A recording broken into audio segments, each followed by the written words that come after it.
Merry Christmas, Happy Hanukkah, and Happy Holidays to all of our listeners. Welcome to this December 20th edition of The Truth. Only 4 more days of shopping left until Christmas. Can you believe it? It is here. I say 4 more days. That it's really 5 days, but you'd have to go to CVS to finish your shopping on Christmas Day if you're going to include that in your timeline. So we've got a wonderful show for you today. We've got this, what I think is a wonderful story for Christmas. Virginia Prodan. She is an immigrant to the United States.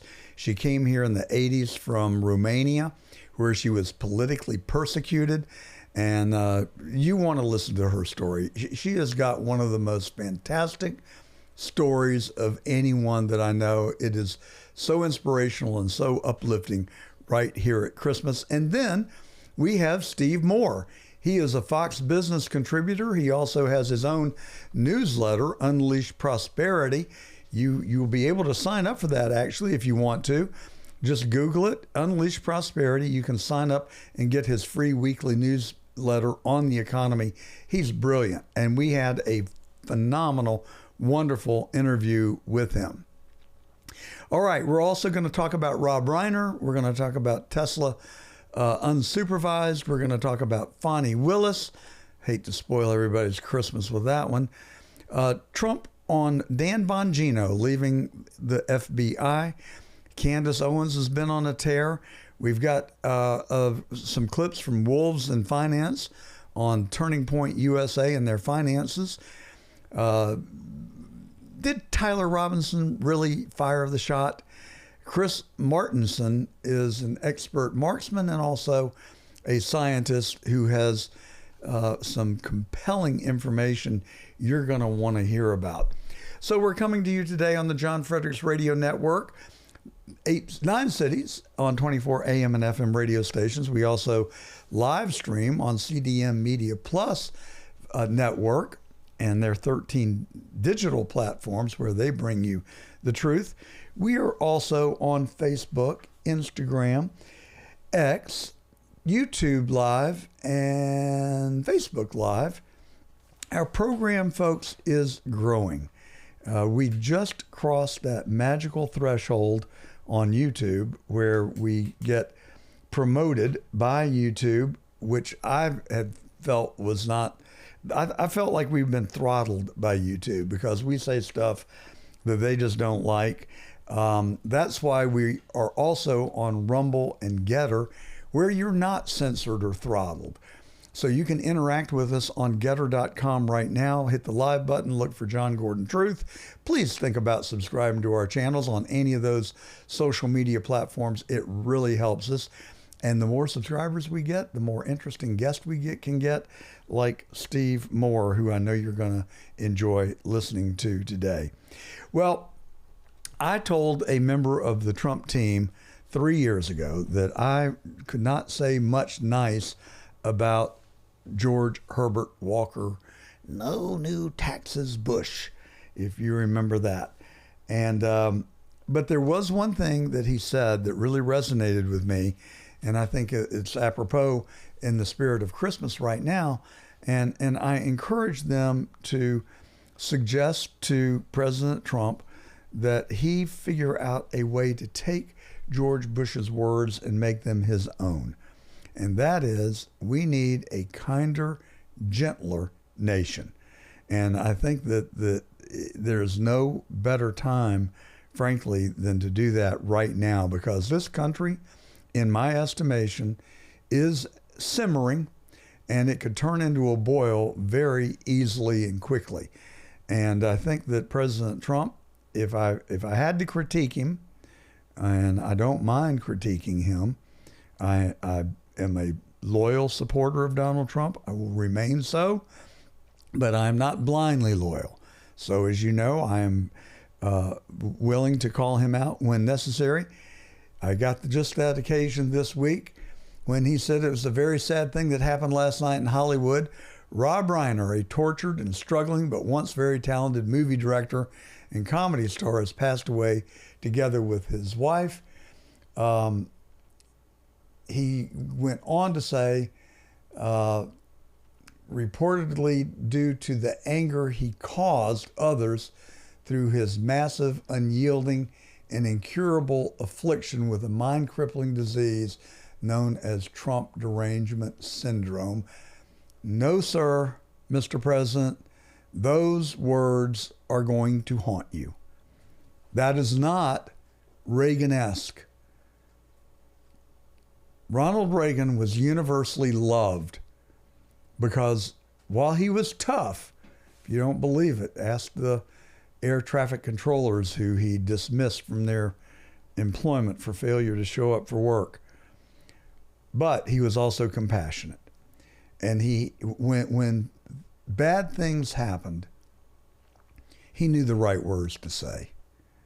Now, those of you in the Trump world, you've got to tell President Trump. I think if I had President Trump's ear for 15 seconds, I would say, Mr. President, please, in the name of God, please, appoint a Truth Social X social media editor and impose a requirement that you dictate the text. It goes to the editor. They send back their recommended version of what you were intending or wanting to say. The primary hit on Donald Trump is that he lacks the presidential a presidential personality, presidential aura. The American people want a president who behaves presidential. This post on Truth Social, here's the thing. Here is the important thing.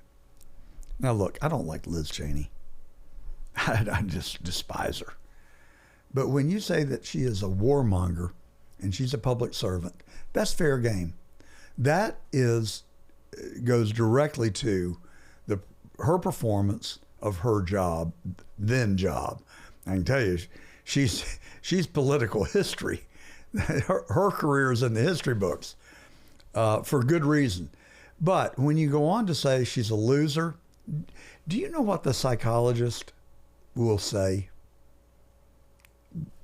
What I have learned, and this is why I don't do it.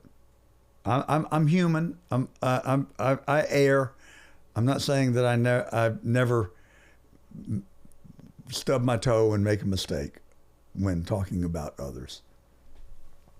But my real mantra is I don't say anything about another person who is absent unless I would be willing to say it to their face. And I was born in the Midwest. Most people would call my dad a Yankee, who I love, by the way. I love my mom and dad. I miss them so much, especially at this time of year. But there is not a day in my life that I don't think about my mom and dad and don't give thanks to God for having given me the two parents who supported me and helped lay the foundation of the person I've been able to become today and enjoy the things that I have been able to enjoy in my life. And I'm not talking materially. I'm talking about laying the foundation, putting me on a path for achievement and accomplishment, and I hope integrity. I really do try. I think about it in virtually every decision. Anyway, I digress. I'm just saying, what I'm trying to get to is this. From a psychology standpoint, when you or I or anyone makes a disparaging comment about a third person, do you know what the listener does? Do you know what our brains do? This is a human condition. It is part of the human nature. When you say Liz Cheney is a loser, do you know what the listener translates that to be? That you're the loser. That's right. When you make a bad comment about another human being, to a mutual friend or relative, whoever. Doesn't matter. The listener ascribes the accusation that you've made to you. In other words, it's a boomerang, and it's going to come right back and smack you in the head. Now, Donald Trump is smart. One of the smartest people I've ever met. I have tremendous admiration and respect for him. But doggone it, you're too smart not to have learned this lesson by now. And I didn't like John McCain, the politician. I love John McCain, the veteran. So you got to walk that tight line. And Mr. President, we all have our weaknesses. I have mine. My wife, she doesn't have any. That's what I'm pretty sure she told me that. Anyhow, we all have our weaknesses. Mr. President, you have a fundamental weakness. And actually, I'll tell you two of them. One, I call you Donald the Great. No, I'm sorry, Donald the Ingrate. The way you've treated people, I'm not going to go there. Forget it. But I will tell you that your propensity to slam people who have not supported you or who have not been on your team is a serious flaw that you need to work on. I'm just telling you. And these comments about Rob Reiner, I get out and about. I talk to a lot of people, and you really piss some people off. Not because they liked Rob Reiner for his political beliefs. None of us do. I mean, he did have trunk derangement syndrome. The time to have expressed that was last week, not this week. What happened to him is a tragedy of tragedies. He is a fellow human being, or he was, and his wife. And I cannot wish what happened to him on my worst enemy. I mean, it's so sad to think that his own son, if guilty, and I haven't seen anything that shakes my confidence that he is, but he's innocent until proven guilty. But all the reports that we've gotten so far certainly make a pretty strong case that he killed his parents. How sad is that? How utterly sad is that, especially right here before Christmas? So I pray for Rob Reiner and his wife's peace. I don't know what was going through that young man's head. I think he did have challenges with substance abuse. I'm sure he is suffering from some mental illness. I hope that God can find a way to rehabilitate him, but he's likely to spend the rest of his life in prison and may receive the death penalty. What a senseless, sad, horrible event. And I'm sure that President Trump wishes that he had not tweeted that out in a moment of maybe impulsively. It was a bad idea. And I got some more to talk to you about too. I'm going to do that in a little bit. We talked about it with Steve Moore. Ladies and gentlemen, I've told you for 3, now going on 4 years, that Tesla was going to be the greatest company ever in the history of man. And I've talked to you about the autonomous car. A lot of my friends were like, I'm not giving up my muscle car. I love my Mustang and that roar and that. But Tesla took the driver, took the safety person out of its robotaxi in Austin, Texas. The Tesla robotaxi is now, and the regulators approved it, fully autonomous. There's no driver in the car. There's no safety inspector, nobody. It's here. It is here, ladies and gentlemen. And it is going to spread like a wildfire, I believe. The markets are blowing up. Tesla is setting new highs every day. It's knocking on $4,500 a share, and that's after the split. They've had two significant stock splits, and on a pre-split basis, I can't even do the math. I think it's either $1,500 a share. Yeah, it's $1,500 a share. I'm pretty sure. It was a 3-for-1, but before that it was a 5-for-1.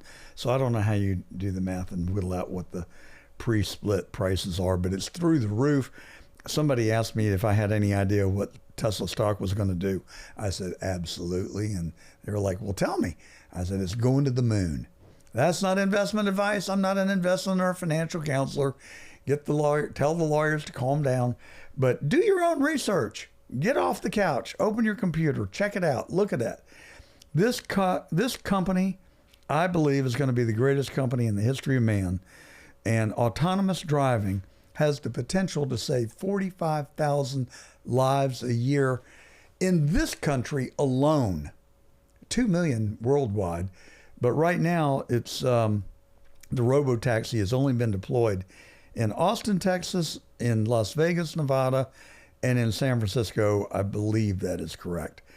And it's gonna spread really fast. It's coming to Atlanta. It's coming to South Florida, and New York might be a spell because there are a lot of complexities there that don't exist in other places. But I wouldn't be surprised if we see it in all major cities by the end of 2026. And the numbers are just make your head spin. An Uber cost about $6 per mile. That's the consumer, the price to you.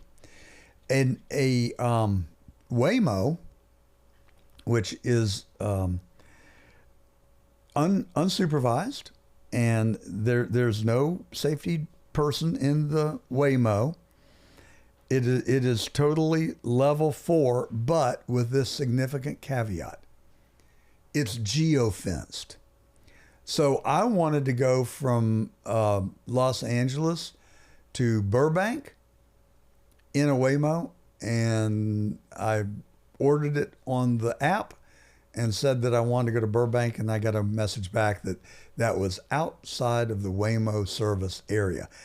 Folks, there is nowhere outside the Tesla robotaxis service area, or at least there won't be in the not too distant future. So Waymo is half an Uber. It's about $3 a mile, maybe a little bit more, maybe 3 and some change. The robotaxi, this just blows me away, is 2/3 less than that. It's about $1 a mile. So you've been paying $6 a mile for an Uber and a Lyft. You could go to $3.50 or $3.70 for a Waymo, but you can drop all the way down to $1, maybe $1.25 or $1.30 for a Tesla robotaxi. It is going to dominate. And I would not be surprised. That's probably the cost, or maybe less than the cost, of driving your own vehicle. The Waymo uses a Jaguar as its foundation, as its platform, but the LiDAR and the radar and all the sensors drive the cost of that car to $125,000. You know how much the robotaxi is going to cost? $30,000, 75% less than the Waymo. It just makes perfect, beautiful sense. And I think a lot of people are just going to sell their cars. Or if they've got a Tesla like I do, you'll be able to put your car into the robotaxi fleet, and instead of letting it sit in your garage collecting dust at night, it can be out on the roads earning you money. This is going to be like nothing we've ever seen before. It is going to make the iPhone look like, I don't know, trivia. It really is exciting. And then the Optimus robot, it's coming next year. Someone reported seeing an Optimus in a showroom window in the state of Delaware just this week when they got off the interstate. I don't know what the Optimus was doing there. I think it was just on display, but that's going to be coming down the pike too. So check it out. Follow the Tesla full self-driving car. It is here, and I could not be more excited. Well, our listeners know I am no fan of Fani Willis. And, you know, she and Jack Smith have one thing in common. They got themselves in trouble for lying, and to get themselves out of lying, they lie some more. Jack Smith said that they had good evidence that Donald Trump had had incited the January 6th riot, and everybody and anybody who's bothered to look know that the Democrats, Nancy Pelosi, Chuck Schumer, and that wonderful Shifty Schiff, they plotted and planned January the 6th, and they wanted it to try and make it look like an insurrection, but the American people are not that stupid. And we now know what happened in January 6th. That crowd was provoked. There were over 200 FBI agents in the crowd. Christopher Wray said there were only 25. And he too lies and lied to the Congress. And then Fani Willis once again showed her colors when she appeared before a Georgia State Senate committee this week. She was subpoenaed to be there, that she flicked them off. She didn't show up for her appearance a couple of months ago, but somehow they got her to come in this week, and she was just going to set them straight. You all want to intimidate people from doing the right thing, and you think that you're going to intimidate me. You all have been trying to intimidate me for 5 years, which is why I have not been able to live in my house for 5 years, because the N-word has been written on my house. Thousands of threats have come to my office, and instead of doing some legislation, when someone says something inflammatory that you know is going to cause them to be the victims of crime, you ought to do something about it. But you see, I'm not Marjorie Taylor Greene. I ain't gonna quit in a month because somebody threatens me. I took an oath to do the right thing. People came into my community and committed a crime, and I indicted them. And rest assured, if someone else comes in my community and commits a crime, I will indict them again. Oh, isn't she special? Isn't she so courageous, standing up for truth and defending the law? She is a hypocrite and a liar. I have no use for her. And I'm telling you, this is the woman who hired her lover, Nathan Wade, to be a special prosecutor. He had no RICO experience. They indicted the 19 Trump defendants under RICO. He doesn't know RICO from a paper bag, but she knew a paper bag because it had her Grey Goose in it. That's what she said. She liked Grey Goose. This woman has no regard and no respect for the law or that state Senate committee or the judge whose courtroom she commandeered when she testified there. And then we find out that she paid Nathan Wade $650,000, maybe $700,000 in taxpayer money to work for her office, the district attorney, and damned if she wasn't sleeping with the guy. And then they proceeded to go on these luxurious trips to Napa, the Caribbean, Miami, and she's sitting up there so righteous, like, you can't touch me. Well, I'm telling you, Ms. Willis, listen to me. I'm 72 years old. The downfall of Greek leaders and Roman leaders was their hubris. I have never in my life seen a public figure with more hubris than you do. Now, I tell my children that life will humble you. So it's just a lot easier to be humble. Because if you're not, you're going to get humbled, and it's going to really hurt. Those life lessons are the ones that really hurt. And I don't know, I truly believe that I've got a guardian angel. I suspect we all do. But anytime I've gotten too big for my britches, I don't mean occasionally. I mean in 72 years, anytime I've gotten too big for my britches, I swear to God, my guardian angel has slapped me down. And it didn't take me too many times before I learned that arrogance and hubris and acting like she did in front of those Georgia senators and telling the chairman of the committee, oh no, and interrupting him, not showing complete disrespect for him, his committee, and the process. I'm telling you, Ms. Willis, you've taken heat, but I don't think you're out of the barrel yet. And somebody should file a bar complaint against her, because she has disrespected the Georgia bar and all the not all, she is a bunch of the canons of ethics. Even courageous Judge McAfee, who wouldn't do his job and handed the ball to the Court of Appeals because he didn't have the testicles to do it, said that she had the odor of mendacity. What the hell is that? What that was is that she had brought disrepute to the bar because she at least had an appearance of a conflict of interest. Well, I think she had more of an appearance. I think she just flat out took taxpayer money and committed money laundering in the process by funneling it to her lover and then taking luxurious trips. Now look, I take trips, but I don't work for the government. Never have gotten a government paycheck. Every penny I've earned, I have earned based on my own hard work. And I don't know. It's just so disappointing to see a public official go into a meeting like that and put on that kind of a display. I've never seen it. I literally have never seen it, and not like this. And I'm telling you, life, you don't have to worry about, you don't have to worry about anyone slapping you down. It's just going to happen. That's how God works. And you're playing politics. You're talking about Marjorie Taylor Greene quitting. You're not a quitter. I'm surprised that you're still district attorney. I'm surprised the people of Atlanta and Fulton County would reelect you. But I'm even more surprised that the judicial or the Bar Association has not sanctioned you.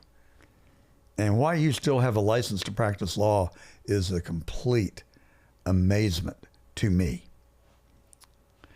So, and that's the truth. That's how I feel about it. So Trump says that Dan Bongino is leaving the FBI. I want to know why. Here's what President Trump says. Oh, Dan did a great job. I think he wants to go back to his show. Well, I think that he went to the FBI and he could not keep his, he could not maintain his personal standards of integrity by standing idly by why people lie inside our government and don't tell us the truth. And I think he found out the hard way that you just can't do it. And I don't know why. I honestly don't. I don't know whether it's peer pressure, whether it's threats, intimidation, bribery, blackmail, or, is it something is there something inside of government that people like you and I who have not been in government just don't understand how it really works? I've considered that possibility. But then you look at the assassination of Charlie Kirk, and why would our own FBI feed us a line of BS that just won't fly? It won't stand up under any form of analysis. Now, I talked about this a lot last week, and I heard from a lot of our listeners. One of them called me on the phone and said, "John, I'm worried about you. You got to start your car with a broomstick now." I cannot sit idly by and watch the heinous act occur. And then people like Glenn Beck saying that our friends are acting out, and people like that, what's his name, Tim Pool, that YouTuber who went on a rant, and I called for a wellness check on him because Candace Owens had the courage to question the narrative.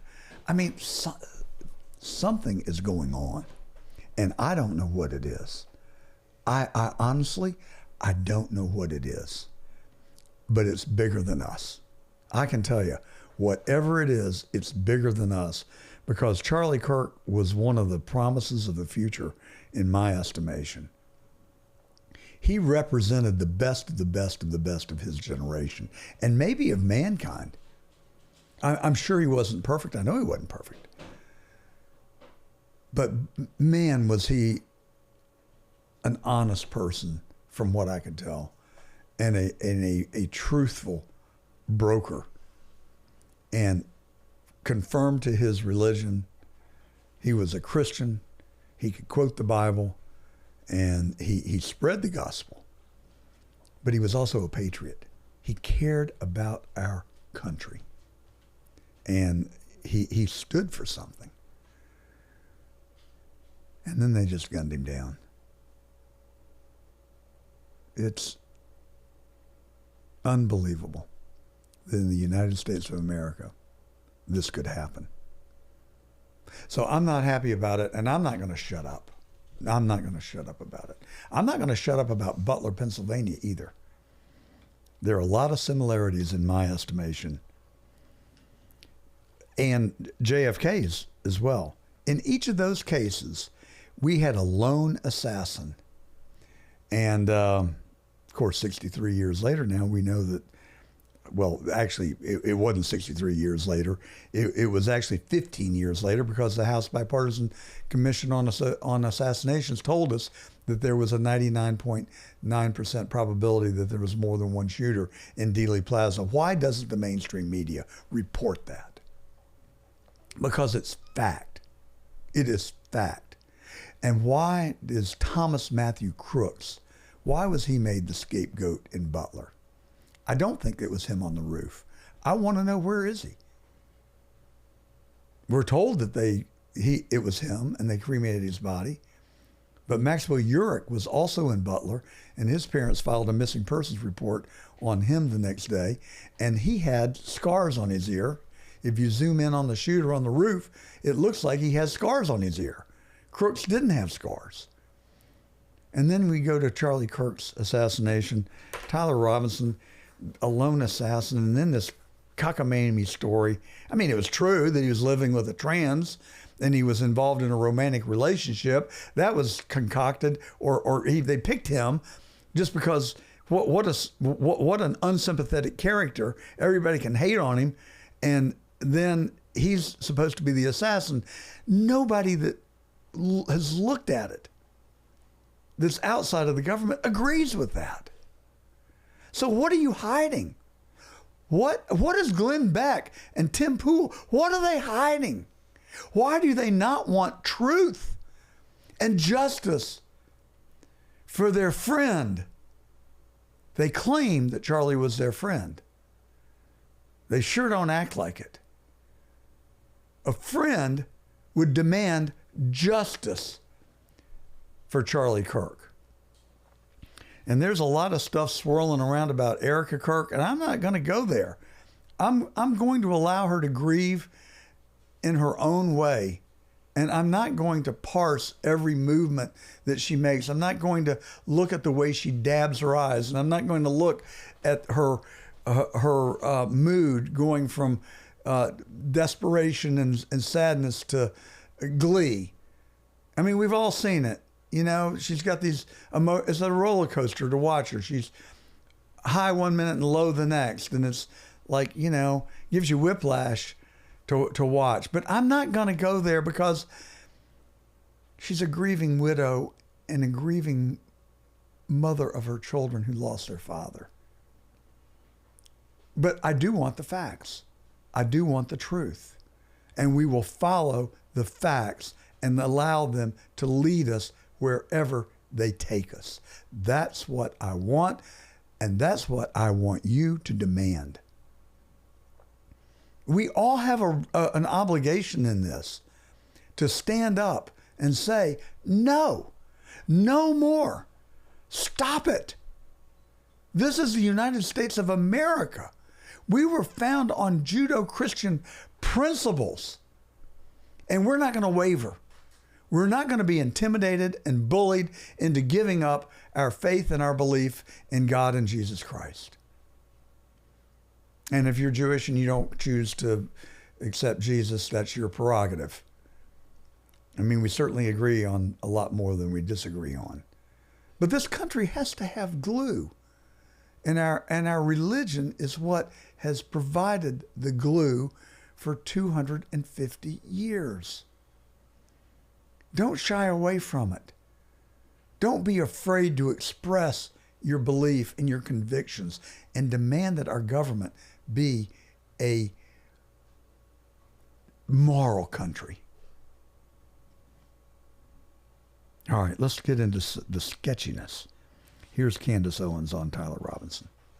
Okay, I didn't want to leave you guys on a crazy weekend cliffhanger. I needed to get that information out as soon as possible. Obviously, you can probably see that I received some information, a communication, which answered a lot of questions that the public has had about the story, or rather the non-story that we are getting from the feds. The push that Tyler Robinson is this lone shooter, which they're trying to establish as a fact. Some of the burning questions that we had, okay, well, if he turned himself in, how did he also not confess? I now have the answers to that. The main point, the reason why this information came to me, is because there's a narrative being spun right now by the media that Tyler Robinson is or was suicidal. That is not true. And that's a very scary thing when suddenly they're saying he's suicidal and, you know, he's in solitary, and he's not suicidal. So that was the reason why this information urgently came to me. Obviously, I know a lot more, and I'm going to share it with you guys on Monday. I just wanted to vet some of the things that I heard, ask some more questions from people that would know, and just to make sure everything I say is above board. And obviously this lead led to more leads, and I want to give people a chance to respond. This is crazy. Nothing more that I can say. This is very serious. I don't know what's going on, but I do know that what we are being told has gone on is just not so. And yeah, this is really kind of going to begin, I think, to answer a lot of questions and many more questions that need to be asked. So I just wanted to let you know that what they're telling us about him being suicidal is not true. What I infer that Candace is saying, and tell me, you can tell me in the comments if you're on Google or on Getter right now, you can tell me in the live chat or Rumble, YouTube Live, X, Facebook. You can just put it right there in the comments. What do you think? What do you think Candace is saying? This is what I think she's saying. I think she's saying that there is a threat, a legitimate, real threat, possibility that Tyler Robinson is going to be Epsteined. That's what I think she was saying. That they put this out, this narrative out that he's suicidal, he's on suicide watch, when he's not. When he's not suicidal. Now, he may be on suicide watch, but she's saying that she has good authority, and that we should trust her on her source, that he's not suicidal. All right. So what do we say if he shows up dead? What if Monday morning we wake up and the headline, Tyler Robinson hangs himself in jail? Well, you know, what Candace is saying is he didn't hang himself, that they killed him. And he is probably the best witness for his own defense. And so if that happens, oh, we got him. We had the shooter and he killed himself. No trial, no facts, no truth, no transparency, no real end to this story. God almighty. So there's all sorts, I told you last week, there's so much sketchy stuff that surrounds Turning Point and the assassination, and we're going to get into a little of it right now. So here's one of my favorite YouTubers, Zach DiGregorio from Wolves and Finance. Watch what he says about Turning Point. This is important, folks. What is also interesting is that Tyler Boyer is the person who was replaced by Justin Strife in Charlie Kirk's memo. Tyler Boyer was the former COO of Turning Point USA from 2017. And then 8 days before Charlie Kirk was murdered, he appoints a new person as COO. Tyler Boyer steps away so he can focus more on his job as COO of their other organization, Turning Point Action. Isn't that a strange coincidence? Tyler Boyer was removed from his position in the same memo that Charlie Kirk announces a financial audit. Then after that, Charlie Kirk is murdered, and Tyler Boyer is on X.com saying that no audit is necessary. Does that sketch you out? It sure as hell does me. Here you have the founder of Turning Point USA removing Tyler Boyer as the chief operating officer of Turning Point USA and appointing a new chief operating officer, and in the same memo ordering a Doge-style audit. Something is not right at Turning Point. So the person that he removed from the COO, the chief operating officer position, decided after Charlie's death that there would be no audit. You don't think that's sketchy? I think we have a right to know. Turning Point receives hundreds of millions of dollars from donors. They're also responsible for complying with the laws of our country, including the regulations relating to the Internal Revenue Service. Now this gets better, folks. Check this out. Zach went on to report in a subsequent episode, I am on location in Queen Creek, Arizona. And if you don't know, Queen Creek is a suburb of Phoenix. So I'm at the address that was listed on the 990 form. And this is strange. This is a strip mall. So I'm going to get out. I'm going to take a walk around and see if I can find the business 110 LLC. Okay. I've walked past all the suites. I've checked all the doors. The business 110 LLC, as far as I can tell, is not here. What is going on? So Turning Point is putting on their IRS form that they are sending $1.5 million to this parking lot. Well, I'm sitting here in the parking lot.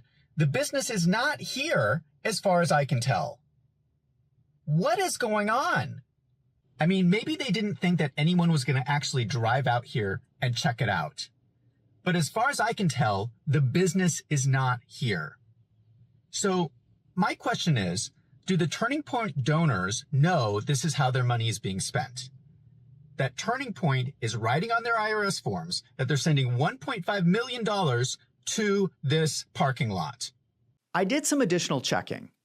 Another thing that is strange is that there is no website for 110 LLC. How do you run a business without a website? That's pretty strange. And I thought, maybe they moved. Maybe there's a different location. But if you look it up on Google Maps, there is no location for 110 LLC. So there's no website, there's no location. Does this company actually exist? Well, we do have records that it is owned by someone named Jake Hoffman, who is actually the former communications director for Turning Point USA. He is now a Republican state senator in Arizona. Now, just to give you some context, Jake Hoffman is a really powerful person in Arizona, which may be why no one has talked about this before. In his financial disclosure statement, he lists that he is the owner of 110 LLC at the same address in Queen Creek. What is also curious is that on the financial disclosure form, he lists out 8 different businesses that are all operating out of that same strip mall. But what is even more strange is that on the financial disclosure form, he actually lists out the suite numbers. He claims that he is operating his business out of suites 105 to 503. Excuse me? That is every suite in the strip mall. How does that make sense? Is he operating out of the grocery store?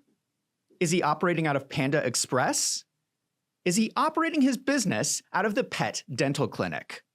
Now, if you watch my channel, you can tell that I'm a conservative.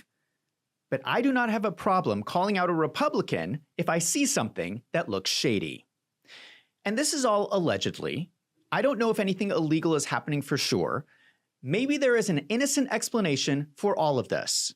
I have never met Jake Hoffman, so I cannot speak to whether he's an ethical person or not.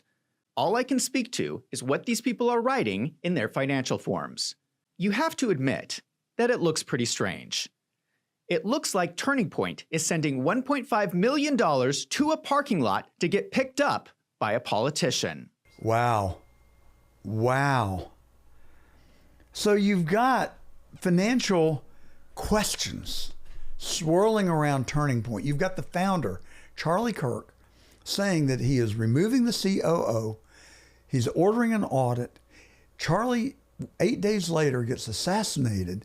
And then the COO posts online that no audit will be coming forward. But then you've got a YouTuber, Zach DiGregorio, who actually is a certified public accountant, who the first thing he did was go and look at the 990s, and he found out that this guy, Tyler Boyer, had gotten over $1.2 million paid to him because of his ownership of 110 LLC, but there's no storefront. There's no office. There's no place you can go. Now, look, there could be plausible explanations. There could be. I've been in business for 45 years, maybe 50. I don't even want to count. I don't want to count. I don't want to face reality. I'm old. I've never seen anything like this. This is bizarro. And couple that with the fact that a murder was involved, I'm sorry, we're going to look at everything. And I'm sorry if someone is unfairly tainted in the process. We're trying not to. I couldn't pick Jake Hoffman out of a one-person lineup. I've never met Tyler Boyer. Have no agenda in any of this, except I demand the truth. Someone has lost their life. Someone has lost their husband. 2 children have lost their father. We witnessed it on live television. This is not the country that I choose to live in.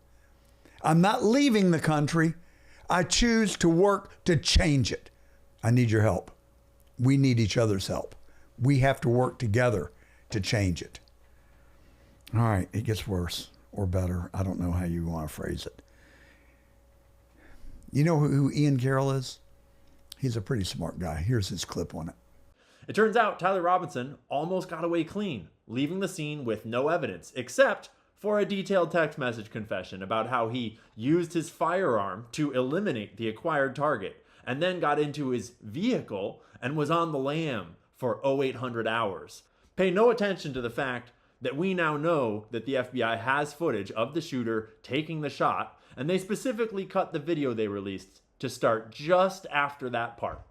Obviously, not because he never took the shot, probably never even had the rifle on the roof, but because of redacted.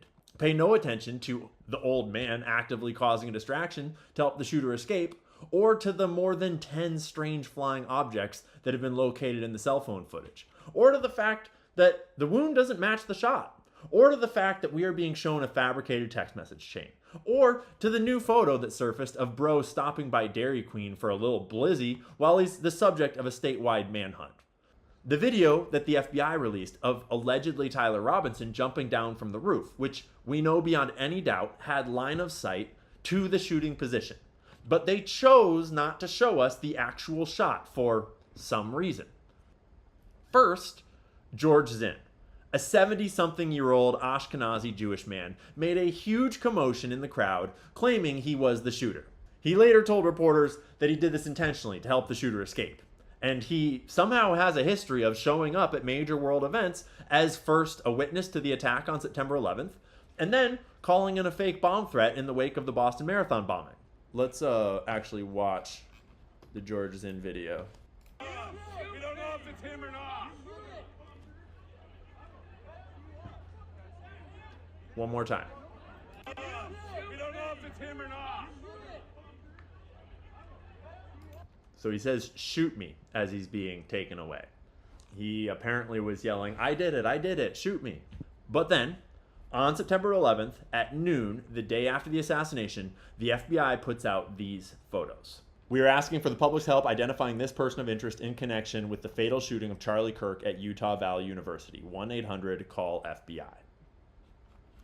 And we all remember these photos with the American flag shirt. All of the experienced shooters, special forces, all those guys on the internet are having a hard time squaring the theory that he stuffed this rifle down his pants. God, it's just, it's so stupid. It's so ludicrous that it is an insult to everybody's intelligence that would watch the videos and compare it to the narrative. And there are a lot of people that don't even think the person they're showing walking up those stairs, presumably to access the roof, was Tyler Robinson. I can't tell. He's got on sunglasses and he's got a cap, and there've been a lot of I don't know, but what I do believe now, after several months of studying this intently, I have studied it every single day since I heard the first newscast on September the 10th, having lunch with my wife and son in Norman, Oklahoma. The news came out. We immediately turned our attention to the television. And I was just like, I was in a state of disbelief. I was in total denial. I just could not believe what I was hearing. But so I've studied it. I've followed it. I've watched every parcel of news that I can get my hands on. And I have concluded for myself, and you can choose to do your own research and draw your own conclusions. You may agree with me, you may not. But I have concluded for myself that Tyler Robinson was not the shooter. And here is a large portion of the facts that have led me to this conclusion. Chris Martenson is a scientist. He is a PhD, and he is a gun aficionado. He has fired tens of thousands of rounds of ammunition. He knows guns. He knows rifles. He has invested well over $10,000, and he has voluntarily demonetized his channel so that no one can accuse him of doing this for profit.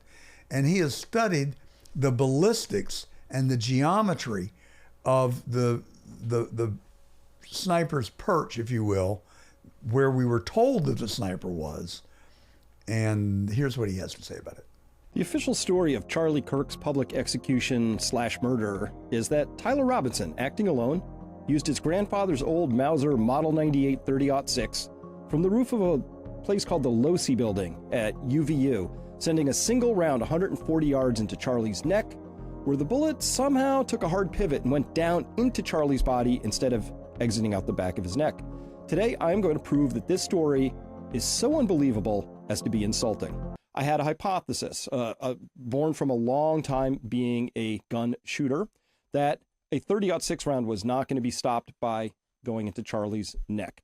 And in particular, I think what we have to confront here is, well, what's the actual evidence telling us? So that's what we did. The Peak Prosperity team, Nick on the team, and Barry on the EDA team, we went ahead and we conducted experiments. And we conducted experiments shooting into things that would most carefully mimic a human neck with a 30-06. Filmed it from two directions. I'll show you the whole setup. Spoiler alert, not one of these bullets was stopped by even a solid leg bone in the center of a pork roast.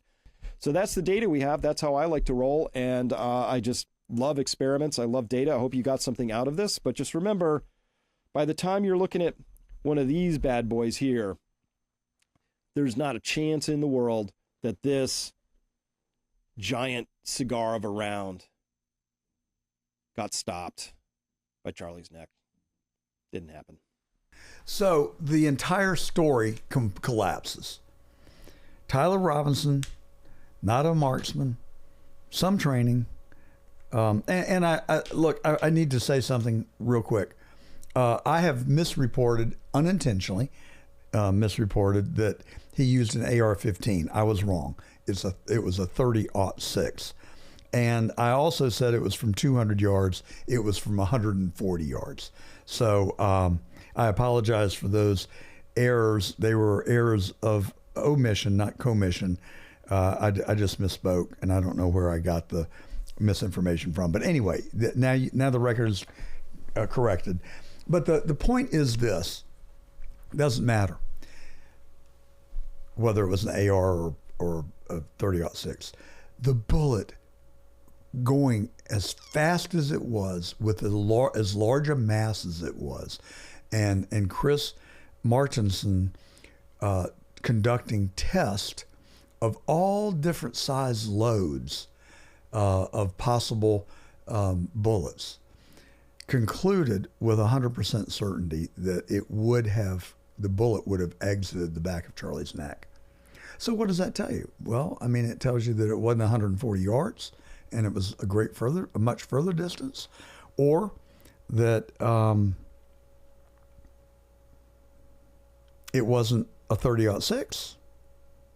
Could have been some kind of different weapon. What it does tell you, whoever was on that rooftop, whether that was Tyler Robinson or somebody else that looked like him, resembled him, did not fire that shot. And Chris Martenson has proven that sufficiently to convince me beyond any doubt that the shot was not fired from that position at Charlie Kirk on that fateful day. It came from somewhere. So we saw another decoy, that George Zent guy. I didn't know that he had been a witness at 9/11, and also, what did he say? He was the what? Oh yeah, that he phoned in a fake bomb threat with the Boston bomber. I don't get the linkage between any of that. But why was he there, and why did he say, "Shoot me, I did it, shoot me"? I mean, people speculate. I don't know what conclusion you can draw, that it was a diversion. It was to get your attention away from what really happened. And then if you shot and killed somebody and you were the subject of a statewide manhunt, would you just casually walk into a Dairy Queen and order a meal 6 hours later? That doesn't add up. None of it adds up. So you take the financial question swirling around Turning Point. You take the fact that Tyler Robinson is, in all likelihood, was not the shooter. And the narrative, I mean, oh my God.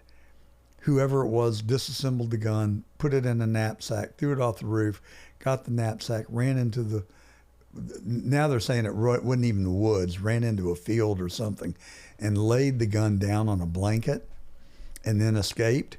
Now, I watched another really interesting video.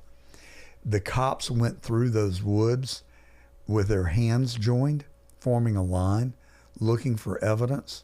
Those woods, that place where the gun was. They didn't find anything. They had found no evidence. Now, why they were hyper-focused on that place, I don't know. But they went back with gun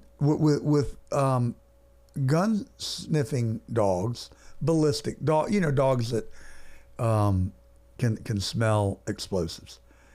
And the dogs ran through there. They didn't find anything. And then miraculously, a lone cop said, "I got it. Here it is." It was in the same place where they had already searched and where the dogs ran through and didn't see it. So what conclusion do you draw? Somebody planted it.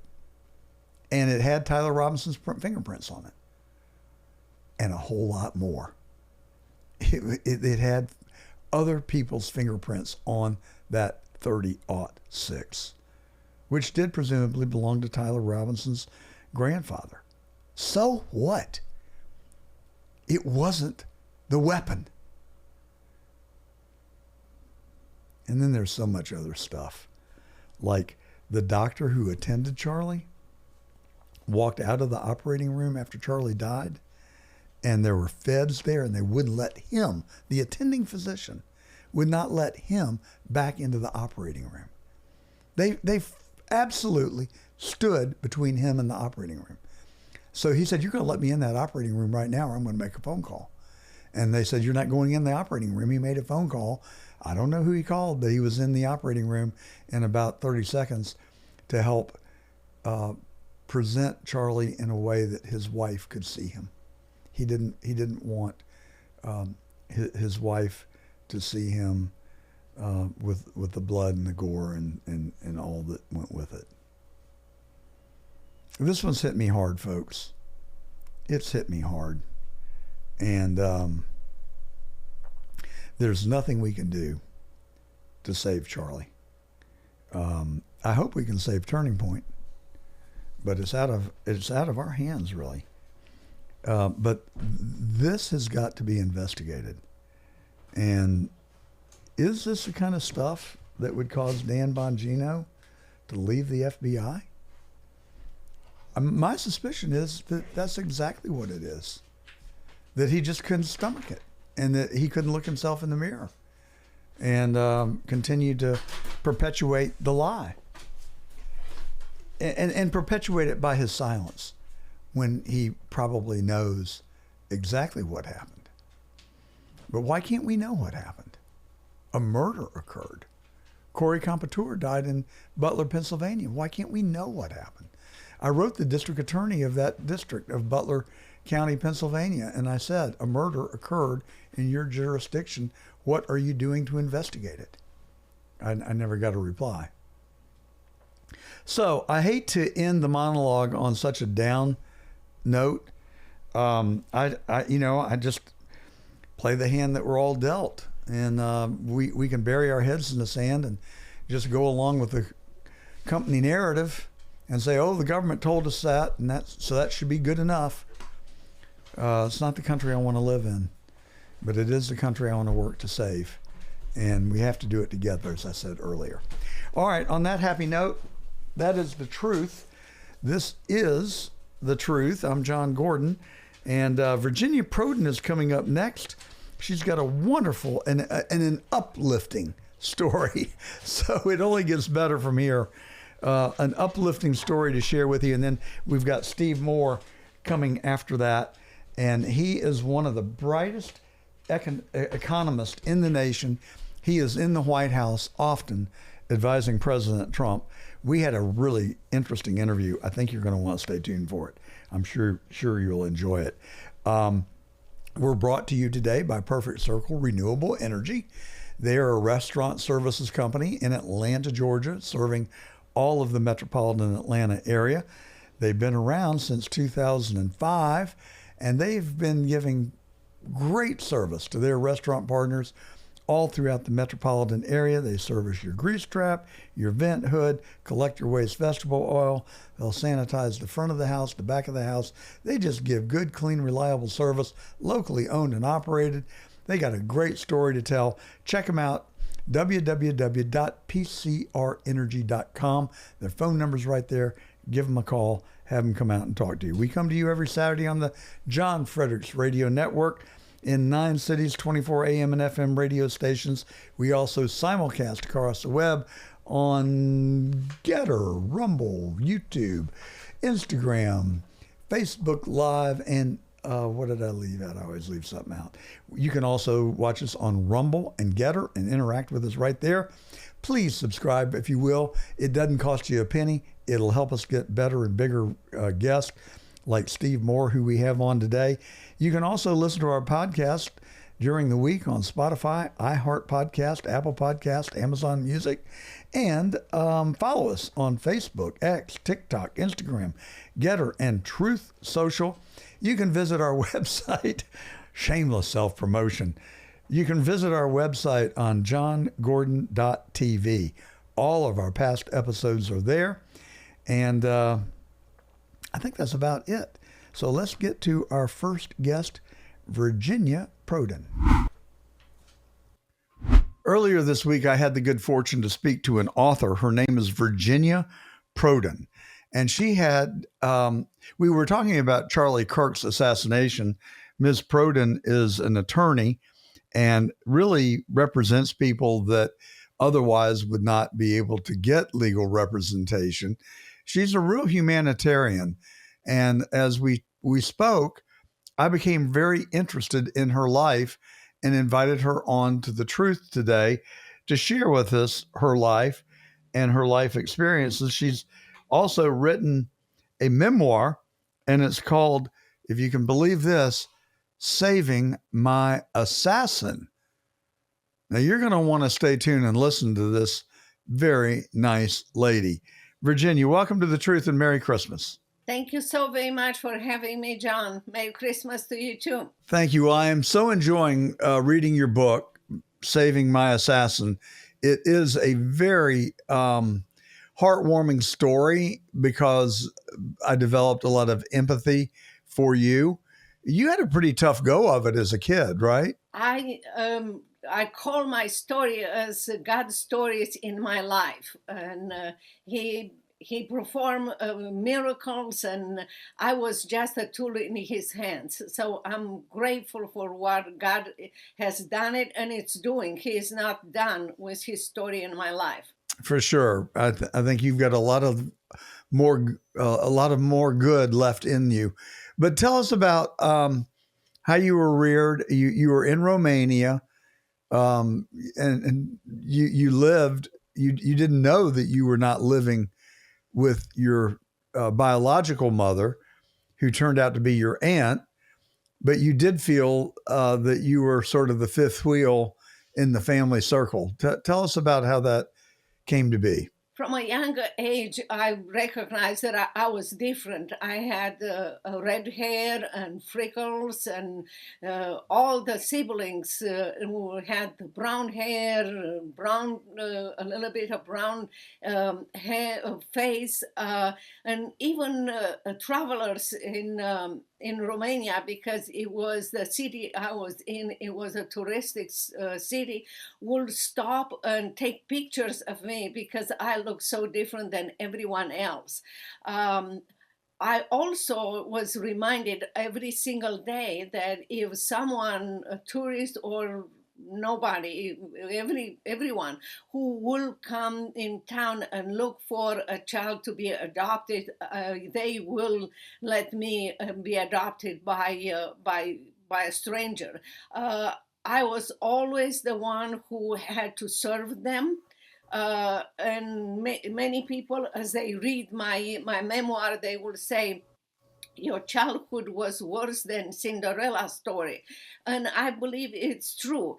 But I want to mention one thing. Looking back, God did not create the story. God allowed that to happen. And I believe for a reason.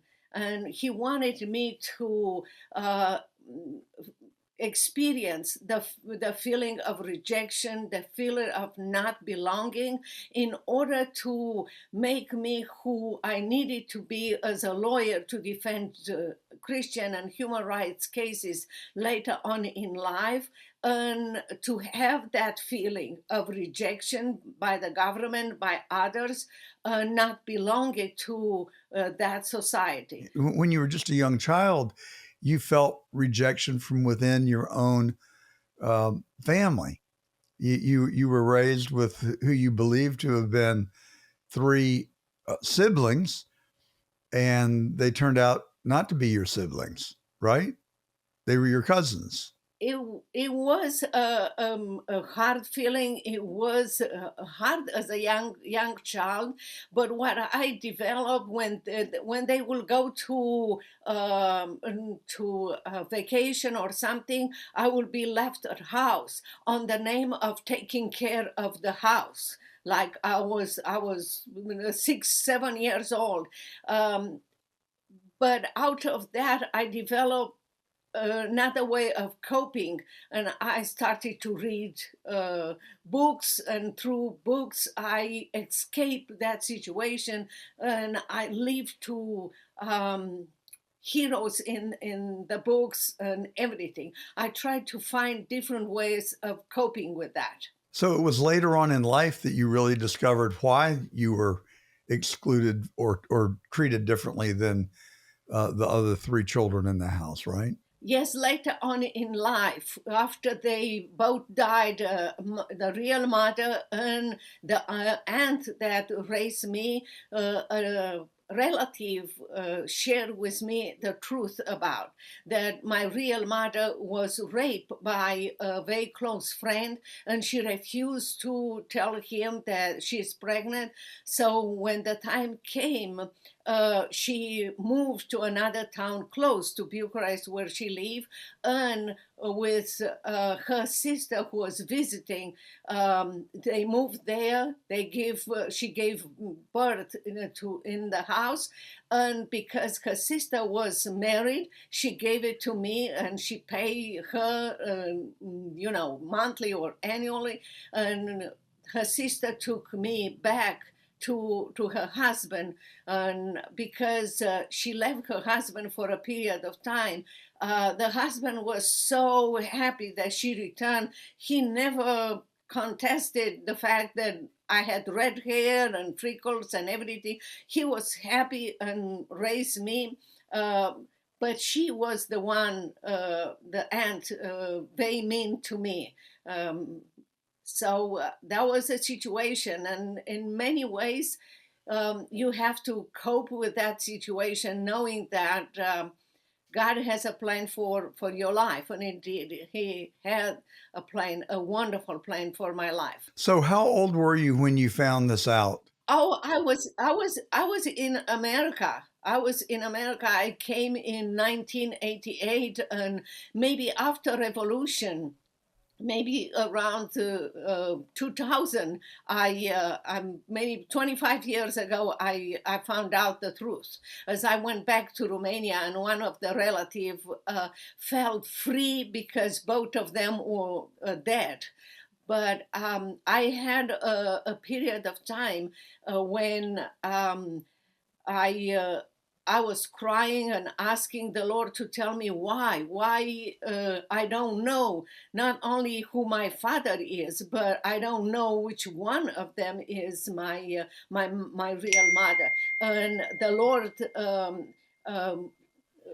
responded to my cry 25 years later. How did you feel when you learned this very shocking news?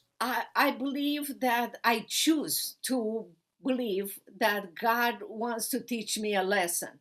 And the lesson is my real mother was fearful that I will reject her by not telling me the truth that she is my mother.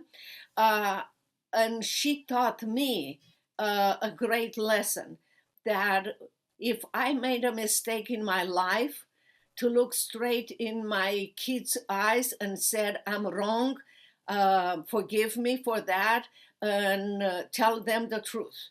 Because the truth is more important than anything, and keep the relationship with my kids or with my relatives or everything. And that was the lesson, I believe, that they taught me. To tell the truth, and we all make mistakes, but it was a hard mistake to accept from my mother that I was for her a mistake, and she didn't want to accept that and to tell me the truth. I was not a human being, but I forgave her. I understand that she was a single person. She trusted her friend, and to go on and learn the lesson that God wants me to learn. So did you know your mother growing up? I know you didn't know that she was your mother, but did you know her? I had the opportunity when I went to law school in Romania to spend a year with her, and I noticed from the minute I met her that we had lots of things in common. She was very kind, very nice to me, but she never told me that she was my mother. Many times I look at her thinking we look so alike. I wish you were my mother, but and in that culture, as a kid, you are not allowed to question adults. So I never asked her if she was my real mother, or to ask Elena, the sister who raised me, why she treated me the way she treated. It was not acceptable in that culture. Yeah, I know in the book you explain that her biological children got lavish birthday parties, and you never had a birthday party growing up in that house. Yes, my biological mother, yes, like I said, never told me, and I believe there was an understanding between them sisters, and I don't. Like I said, as a Christian, I take it as God's plan to build me into who I was today, and to know that He is my Heavenly Father that will never forsake me or abandon me. All right, so stay tuned, folks. You're going to want to hear the rest of Virginia's story. It is quite a story indeed. If you haven't heard enough already, get on the edge of your seats, because it gets better. Virginia, you had a very difficult life. You must have, I think I heard you say that you sensed that something wasn't right, because Alana, your aunt, treated you differently than she treated her own children. And on some level, you could sense that. You felt rejected, but not knowing why. But then you really somehow took lemons and made lemonade. You made a very good life for yourself. I've got to tell our listeners, Virginia's only 5 feet tall, but she's a powerful spirit in this demure frame. How did you decide to go to law school, and where did that, what trajectory did that put you on? From a younger age, serving my family, I noticed that my parents and my relatives were very obedient to the government, and anything that the government will say in order to take their rights away, they will be submissive, and they will say yes. But inside of home, I heard them whispering how horrible the government was and how tomorrow they will take more rights. And as a kid, as I watched them and I served them and I heard them doing those things, I thought, I don't want to live this life, double life and fearful life. But in the same time, I was blessed to have relatives and have annual reunion. And I noticed that our relatives will group around 2 or 3 of our relatives. And I noticed that they were lawyers. So in my younger mind, I was thinking, I find the way. I will go to law school and learn the truth and speak up. I realized that my lawyers' relatives knew the law, but they were too afraid to speak the truth. So I went to law school, and I was admitted. I won people to read my book, Saving My Assassin. You can find it at virginiaprodanbooks.com. And to realize that under socialists, there are some requirements in order to go to law school. But at that time, I didn't know those requirements. So here I was admitted to law school. I learned very well. And in law school, I graduated. And every single day I will go to in the courtroom thinking, today I'm gonna speak the truth. I'm gonna touch the truth. And after a few years of practicing, I came to my law office. I put my briefcase on my secretary's desk, and I said, I don't want to be a lawyer anymore. I can't find the truth. She looked up at me like, where have you been? What are you dreaming about? And she gave me 3 files and said, there are 3 clients coming to you, and one is in your office. And as I walk into my office, I noticed the client that was in my office. I have been working with him for more than a year. And as I came to my office, I was sitting in my chair. I was thinking, where is the truth? Where I can find the truth? And as looking at him, I recognized his face. He was always full of joy and confidence. And many times I was thinking, this man is crazy. I need to change him. In a land with no hope, no confidence. He had confidence and joy and everything. But that day, as I look in his face full of joy and confidence, I heard myself saying, I wish I had in my life what you have in your life. He looked straight at me and he said, do you go to church? And I stared at him thinking, I knew you are crazy. I don't know why I asked you this question. But he started to write something on a piece of paper and gave it to me and said, would you come to our church next Sunday?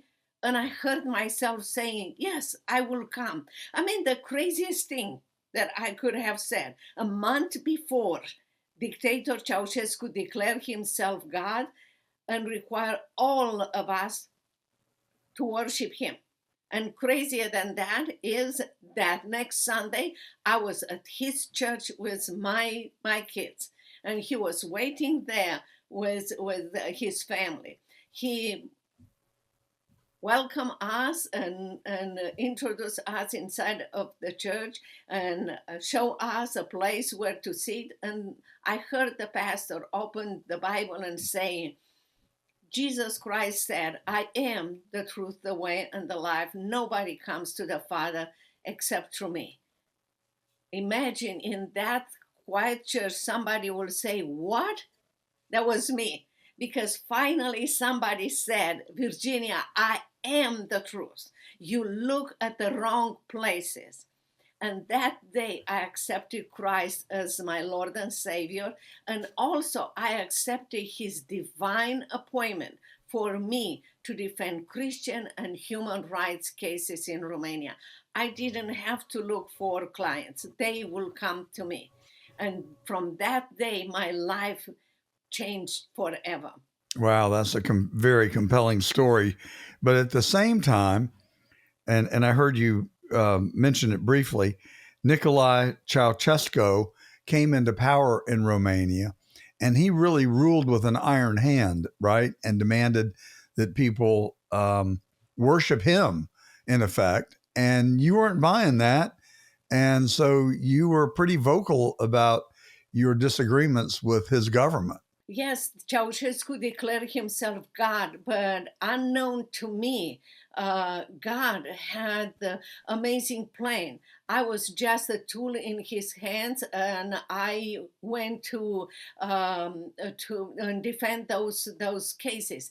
I want your audience to read the book Saving My Assassin, because it describes in details how God opens door, how God brought people in my life to protect me.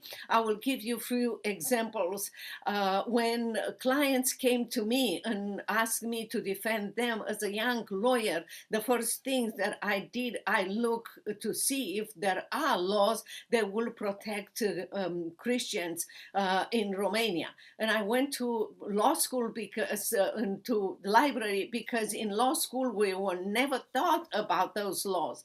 So I went to a library to find the law that defended, and I was guided by the Lord in an area that I never explored.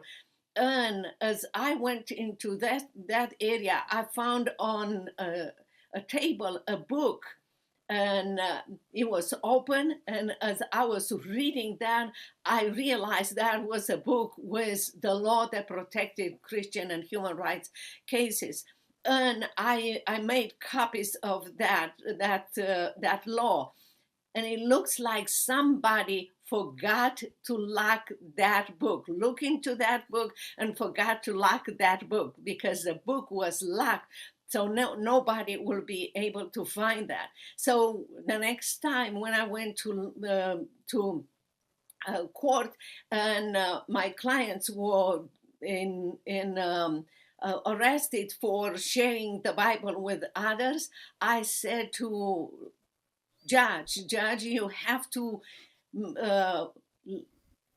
make my clients free, today, because we have the law in Romania that protect them. He looked at me like, you are crazy. And I showed the copies of the law. He was so furious. He said, we need to take a break, and before the end of the day, we're going to make a decision. Unknown to me, behind me, there were representatives of United States of America, England, all over the world, and they were taking notes and sending them back to America and back to their country. That was God's way to protect me. And in many, many other ways, God protected me. Many of my cases became part of United Nations reports on human rights violations and United States reports on human rights violation. Later on, Congressmen Frank Wolf and Christopher Smith will come to Romania and talk with me and present my cases to the dictator, who will always say, we don't have any cases. And also to the President of the United States of America. So in this way, my action, as a lawyer, was known all over the world, and by the United States of America, who at one point wanted to take the most favored national status to Romania. And that's the day when dictator was so furious that he sent a client to my office, my assassin. Well, before that, you paid a big price for your outspokenness about Christ and your religion. They actually kidnapped you and beat you, right? Yes. When they sent dictator Ceausescu sent the assassin to me, he came, and my assistant introduced him to me and said, I need to leave to pick up my kids. And the minute he heard that my assistant locked the door to the office, he pulled his jacket, took his gun, and pointed to me and saying, I'm not your client, I'm here to kill you. And he was so joyful, explaining that by taking this job to kill me, he will be number one in President Nicolae Ceausescu's rank. And I felt like I would be dying. My face was red, I was shaking, and but I heard the Lord saying, share the gospel, and thinking that's my last chance. I said to him, I know you have a job, and I understand that, but I have a job too. Would you let me share? And to my surprise, he said yes, and I shared the gospel with him, not knowing what his reaction is going to be. His shoulders relaxed. He put the gun down, and to make the story short, he accepted Christ right there in front of me. He explained to me that he will continue to act as a securitate, come to church, but he will never talk with me. And I remember sitting in my chair there after he left, and pinching myself, thinking I'm alive and he is my brother in Christ. And 20 years later, he came to Dallas, Texas, and called the office for an appointment, and came before time. So when I came to my office, my assistant had him already in my office. So I didn't recognize him. He was just a normal client. I heard his case, and I was thinking, I can take his case and everything. When he finished his story in my law office in Dallas, Texas, he looked at me and said, Virginia, don't you recognize me? And I thought, who is this man? And he showed me his Securitate ID. For few seconds, I relived that moment back in Romania. My face was red, I was shaking, and very fast he said, I'm not here to kill anyone, I'm a pastor now.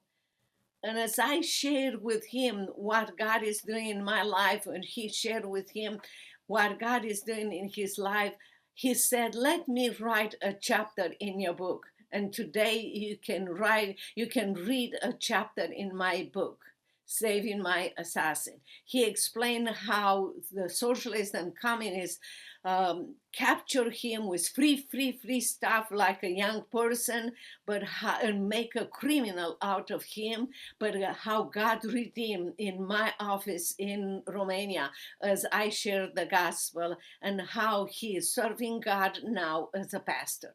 This is our God. He can change even an assassin into your brother in Christ. We have an amazing God.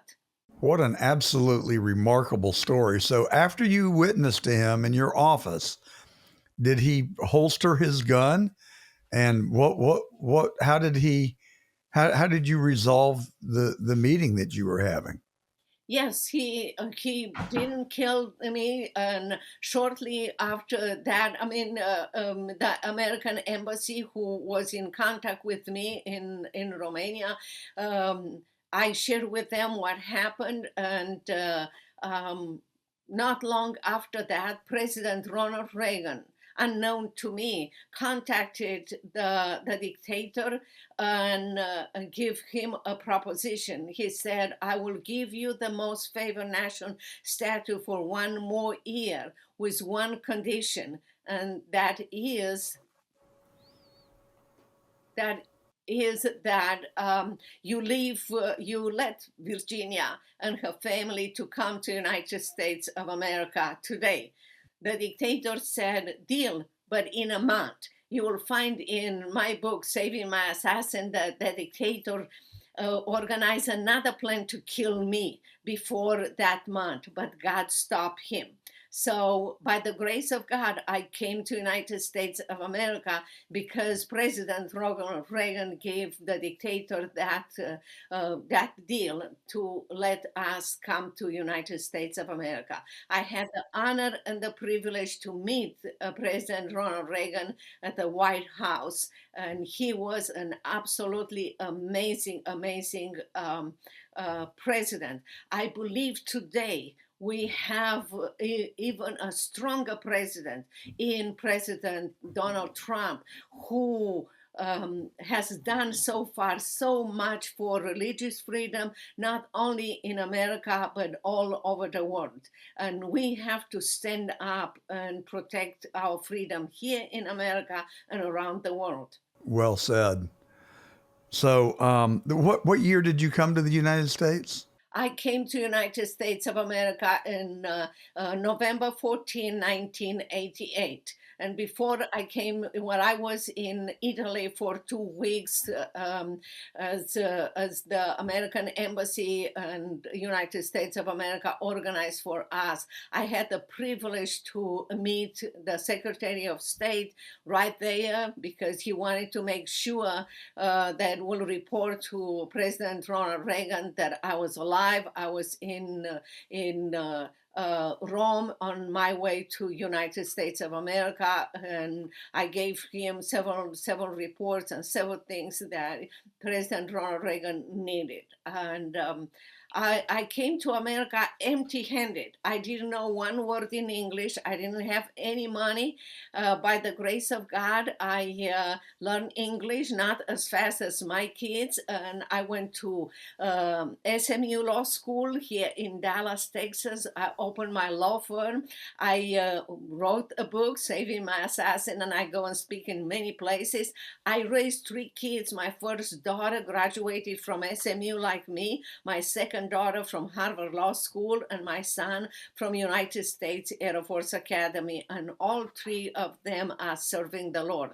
America is the best country in the world, and with God's help, you can rebuild your life. But in all these years, from 1988 until today, I have seen America change. Many Americans are turning their back to God and considering government the source of their lives, and that is not right. I'm here to tell you, Americans, those who are turning back to God, turn back to God, turn your face to God and honor him and glorify him, because he is our resource, and in him we can rebuild America back to him. And Virginia, I would have to say that you're living proof of everything that you just said. It's one of the most inspirational stories I've ever heard. And I'm just so grateful that you would come on our show just 5 days before Christmas now, when we celebrate the birth of Christ, and share your remarkable story and your inescapable conclusion that it all happened because of your belief in and the grace of God, our Savior. Yes, thank you so very much for having me. God built this story in my life, and he wants to build even more. I am here in America, and I work with Alliance Defending Freedom, doing the same thing, defending human rights and religious rights. And I advise every single person that if you put your life in God's hands and say, here I am, send me, he will build his story in your life, and your life will never be the same. Your family, your business, your community, whatever dream you have for your life is nothing compared with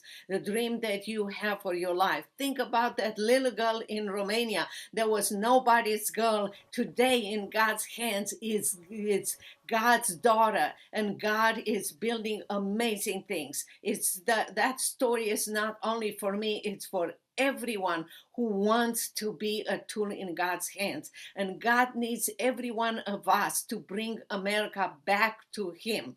And your life is important to God. Your life is important to your family. Leave a legacy of faith, family, and freedom in Christ.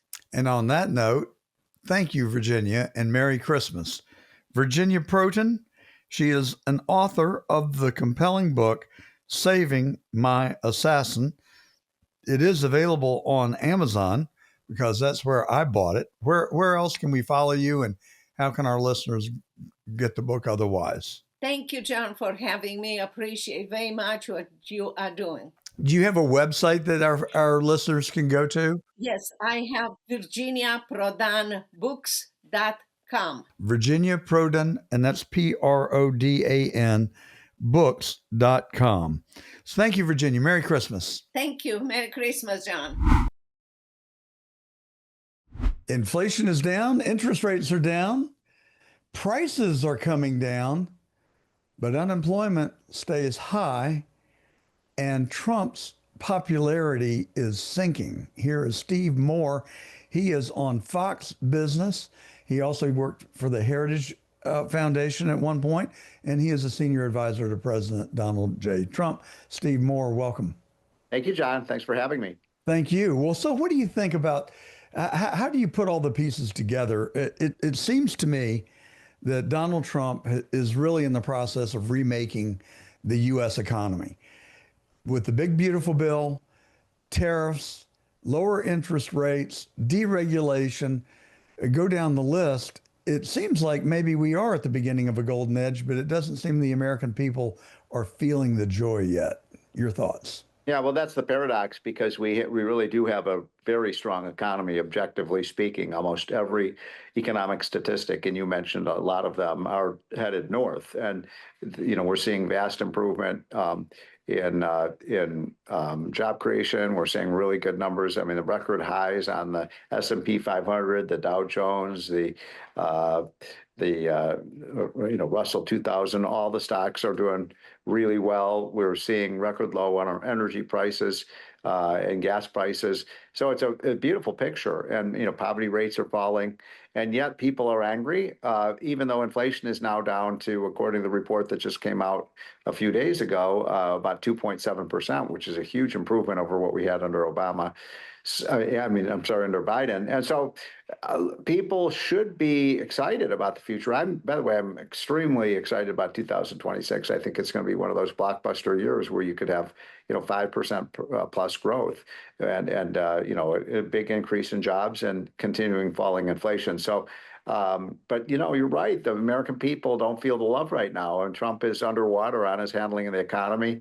I saw one poll that had him at 55% disapprove and only 40% approve. So that's a I saw problem. the same poll. Yeah. So unemployment ticked up 0.2%. My understanding is that it's really attributable to a decline in federal government employment, that they've reduced the size of government employees. That should be received as a good thing, but I don't think that word has really has really gotten out. Yeah, it's something we talked a lot about in our hotline. And by the way, I hope all your listeners get the hotline. It's just go to unleashprosperity.com and sign up. It's absolutely free. But you're exactly right. So we've been seeing, we've lost about 250,000 federal jobs in the last 10 months. And that's a big number, and it's a welcome number because we want the federal government to shrink and we want the private sector to grow. And under Biden, we had sort of the opposite. The fastest growing industry was government when Biden was president. And we actually saw in some industries, a reduction in the supply of the number of people working in those industries. So now we're seeing private sector growth, not quite as fast as we'd like, but we are seeing private sector growth, and we're seeing a decline in the burden of government. What do you think about the advent of AI? And, Musk has got the Optimus robot that is on the near horizon, really. I saw a report just this morning that someone was traveling and they got off on an exit, and damn if there wasn't an Optimus robot in the window somewhere in the state of Delaware. And it seems like it really may be coming faster than we think. Is that going to displace workers, do you think, or will it actually create jobs, as some people speculate? Well, first of all, I mean, the whole human condition and the whole area of human improvement and flourishing, over the tens and tens of thousands of years is to see massive productivity improvements so we can create more and more goods and services with fewer and fewer man hours. Well, this might be the most impressive technology in the history of the world. It's going to do for progress what the wheel and fire did back in the prehistoric age. We're going to see, so many of these, so much increased output with fewer and fewer man hours. That will cause some displacement. There's no question about it. But, we've lived through this before. 100 years ago, 30 out of every 100 Americans was working in agriculture. Now it's about 2 out of every 100, and yet we produce way more. So let's take the example of the housing crisis, because there is a shortage of housing. I'm on the board of a company called Lightspeed. We build houses with robots. And think of how much cheaper it will be to build a house. And that means it'll make it much more affordable for people to be able to buy a house. Well, I did see an interview with the CEO of NVIDIA, Jensen, the other day, and he said that in his company that they have actually, they use robotics and AI to produce their code. But that really what has happened, that their programmers have increased exponentially. And so AI has really become like an assistant to the programmer. And so that they've actually increased headcount while having made a major shift to AI to do the actual programming. Well, it's a big question about whether the programmer will be assisting the AI, or the AI will be assisting the programmer. It's going to be, people are naturally afraid of this kind of rapid change. People think about the Terminator movie and, are these robots going to control our lives? But, think about, for example, in the area of healthcare, we will literally be able to get, with the medical improvements to AI, people with MS and all sorts of diseases will be cured. We'll see people rising out of wheelchairs and with prosthetic limbs, they'll be able to walk again. It is an incredibly exciting period. Now, some of this is going to take 10 or 20 years, but some of it is right around the corner, John. You mentioned the fact that, and I was in California about a month ago, and in Los Angeles, and about 1 out of every 3 Uber cars I saw was automated. I had the same experience just 2 weeks ago. So think about that. I mean, that's a lot of people who now are Uber drivers. My son is doing a little bit of that, and they're not going to have jobs. So they're going to have to do different kinds of jobs because the job of driving people from point A to point B will be done by machines, not by human beings. And look, why do you have to have somebody behind the wheel 7 hours a week doing nothing but driving someone when a machine could do it at a fraction of the cost? And that's going to free up labor to do more exciting jobs and more higher value added jobs. One of the most exciting things for me when President Trump came back into office was his recruitment of Elon Musk to come and spearhead Doge. To me, and I have nowhere near your level of experience or knowledge in economics, but I have been, I guess, a junkie for most of my adult life. I'm most concerned about the massive amount of debt this country has taken on. And, I think this is just my observation. Trump is a risk taker. He is a capitalist, right, and he's built his businesses through debt. And he's done it pretty effectively. If you don't look at the Taj Mahal in Atlantic City, he's been pretty flawless. It feels to me that he has this notion that he's going to outrun the debt by expanding the GDP and the tide is going to rise for everyone, and that the debt will then become a smaller percentage of the GDP and that we'll be able to outrun it. That feels like a really risky proposition to me. Why can't we just get serious budget discipline in Washington? And is it even possible under our system of government today? And with people talk about Republicans, Democrats, liberals, conservatives, I don't buy it. I think it's the haves versus the have-nots, and that's where the real tension is coming from. And is it possible under those circumstances, if I'm right, to get meaningful budget discipline? Well, I've devoted about 40 years of my life to answering that question. I wrote some of the very first papers in the early 1980s about how we could cut government spending by about a third and balance the budget. And, here we are 40 years later debating some of these same wasteful programs. And I look at these reports that are coming out by the federal government's own auditors that find, some of these programs of tens and maybe even hundreds of billions of dollars of fraud in these programs, whether it's the Medicaid program or the food stamp program. You have these states that can't even verify the people who are signing up for these programs even have a Social Security card. Are they even eligible for these programs? And in most cases, they're not. So there's a lot of low-hanging fruit out there to be able to cut the budget. And you need two things to balance the budget. And I know that's a objective that you and I and most of your viewers and listeners agree with. You need to reduce the inefficiencies of government, take away the waste, the fraud, the abuse, the amount of fraud in all these programs. And then you've got to, at the same time, grow the economy faster. That's why the productivity revolution coming from AI is so important, because it'll mean we can produce more and more goods and services with less and less, cost and human effort to do it. And so I remain optimistic that we're going to move into a hyperspeed economy that will generate a lot of tax revenues for the government. And if we do that in conjunction with just common sense reductions in waste, fraud, and efficiency and redundancy, I think we can get there to a balanced budget. Well, we haven't even begun to see the benefits of the big, beautiful bill. They don't really take effect until 2026, but we're about to.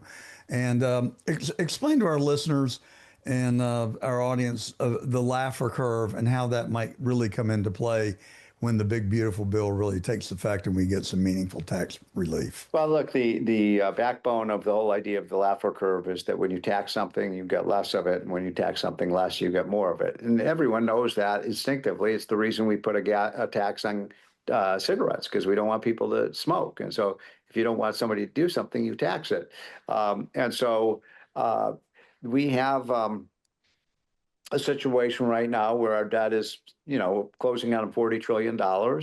We've got to make sure that we're getting the growth rate up fast enough so that it's outpacing. In other words, bend that curve down And once you do that, and you can get on a virtuous path where you're starting to reduce, it's going to take some time to get back to a balanced budget because we're so far in debt right now. We're borrowing almost $1.8 trillion a year. But at least you want to get on the path where your government is growing at a more slower basis than your private sector. So freedom and free markets are prevailing, and the role of the government in the economy is being diminished. I mean, I believe that, as Abraham Lincoln said, that government which governs least governs best. And that really should be one of the hallmarks of our philosophy in Washington. I love it. Now, you talked about a free market. You're not a big advocate for tariffs, though, are you? When you're free market, but not restrictions on trade. You like free trade too. Well, free trade is really, I mean, trade. The whole concept of trade is what really has created the modern society, right? If we didn't have trade, if you and I couldn't trade, and I couldn't trade with the baker, and I couldn't trade with the grocer, and I couldn't trade with the doctor, we would all be living in caves. So obviously, trade is critical. Minimal tariffs are not a problem, but when they get too high, you put big restraints on trade and everybody goes back to their caves. So I would say that Trump has done a very good job of using the threat of his tariffs to get other countries to give America a better deal and to make sure they're not discriminating against made in America products. And so he's basically agreed to lower our tariffs if other countries will lower theirs. And if he can pull that off, it would be a miracle. I mean, you look at the stock market over the last 9-10 months, every time Trump talks about tariffs, what happens to the market? It goes down. They go down. But what happens when he comes up with a trade deal? It goes up again. So, I'm with the markets. I love it when he gets trade deals that bring a lot of investment capital in the United States and force other countries like the Europeans to lower their tariffs on American-made products. That's a much better solution than jacking up our tariffs at 25, 30, 40%. I was just looking today at the numbers you mentioned at the outset of this program that, we have the new inflation numbers out. And if you look at table 2 in that, it shows which areas of the economy we're seeing the most inflation, what goods and services are rising fastest. And it's interesting because one of the fastest area increases in inflation over the last year is in coffee prices. And so what's interesting about that is, guess what? Trump slapped a 50% tariff on imported coffee beans from places like Brazil and Colombia. Well, Brazil and Colombia make really good coffee beans. So if you put a tax on something, where you're going to pay more for it. And so, so I want Trump to get in a mode where we're actually, collectively lowering our taxes and tariffs rather than raising them. Well, now maybe, perception and reality aren't always the same, but my perception has been that Trump is using tariffs to balance the tariffs that our trading partners are putting on our goods. Yes. And you got the case in Germany where, you can buy a Ford in Germany and you may have to pay a 10% tariff, but to get a BMW in the United States, you're going to pay a 15 or 20% tariff. There's no equity in that. Isn't that a reasonable strategy and policy to have parity in the tariffs? Yeah, it is. And look, I believe, as Milton Friedman did, that we should have unilateral free trade. In other words, let's say, as Milton Friedman used to say, if one country has a cure for cancer and the other has a cure for heart disease, are we not going to, buy their cure for heart disease unless they buy our cure for cancer? I mean, why we should buy things at low prices from other countries because it makes us wealthier and it makes us better off economically. But the best scenario of all would be is if Trump could succeed in these trade negotiations and get every country to reduce their tariffs, because tariffs are just taxes that make it's like a tax on trade overseas, and we want a globally integrated economy. Just my observation, I think in the 1950s, there was probably justification for having a favorable trade for Europe because they were trying to rebuild after World War II.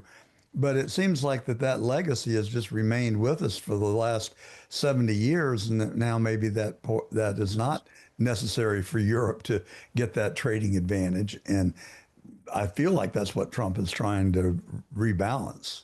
Well, I mean, look, the last 40 or so years, 40 to 50 years has been the era of free trade. And I would make the case and I've told this to President Trump, no country in the world has benefited more from free trade than us because we are so globally integrated with the rest of the economy. We add huge value in technology. We have the greatest, best farmers. We have the most productive workers. So we can compete in a free trade world. And now, I'm all for making deals that force other countries to reduce their tariffs, but ultimately, we want to make sure we're not shutting our borders to the goods and services that come into this country because they help lower prices. And the reason I mentioned the coffee a minute ago is that the coffee tariffs are up. In some cases 25 to 50%. And guess what happened? Guess what commodity has the fastest rate of growth of inflation now? Coffee. So there is a pain in imposing these tariffs, and a lot of that pain is imposed on the consumers who use these products. So our largest trading deficit is actually with China. It's a staggering $270 billion a year. Yeah. And I'm one of many actually who worry about the dependency that we have on China, not only for precious metals, but also for our pharmaceuticals. And a lot of chip manufacturing it goes on there as well. And especially in Taiwan, now China continues to amp up their aggression towards Taiwan. Your thoughts in all that?